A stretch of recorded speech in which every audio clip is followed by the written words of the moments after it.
Hello दोस्तों, welcome to my channel Patel legal updates.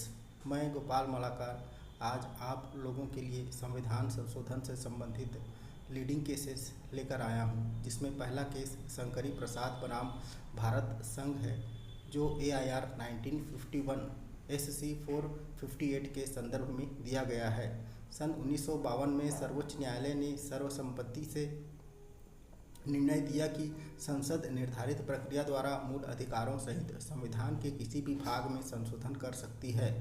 अनुच्छेद 13 में प्रयुक्त विधि शब्द के अंतर्गत केवल वे विधियां आती हैं जो सामान्य विधायी शक्ति के प्रयोग द्वारा बनाई जाती है, न कि संविधान संशोधन की संविधायी शक्ति द्वारा पारित किए जाते हैं। सज्जन सिंह बनाम राजस्थान राज्य के वाद में, जो सन 1965 में न्यायालय ने अपने पूर्व के निर्णय को पुष्ट किया, न्यायालय ने कहा कि यदि संविधान निर्मातागण मूल अधिकारों को संशोधन से परे रखना चाहते होते तो निश्चित ही उन्होंने इस बारे में संविधान में स्पष्ट उपबंध किया होता।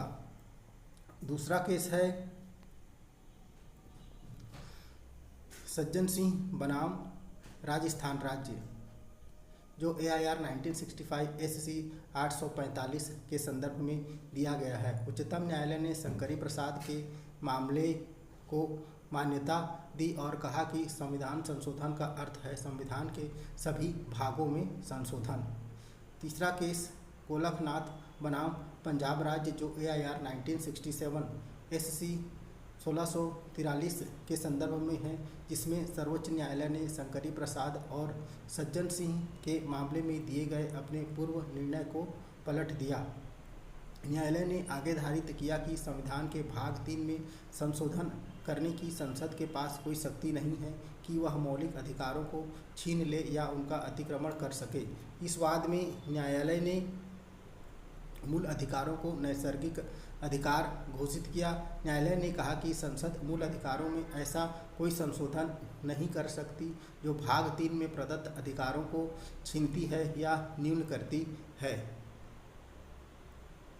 अगला केस केशवानंद भारती बनाम केरल राज्य, जो AIR 1973 SC 1461 के संदर्भ में है, जिसमें 24वें संविधान संशोधन की वैधता को चुनौती दी गई और उच्चतम न्यायालय ने धारित किया कि संसद संविधान के किसी भी भाग में संशोधन तो कर सकती है, परंतु संविधान के मूल ढांचे बेसिक स्ट्रक्चर में संशोधन नहीं कर सकती है।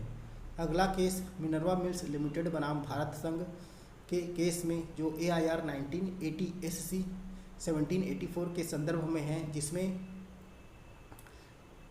न्यायालय ने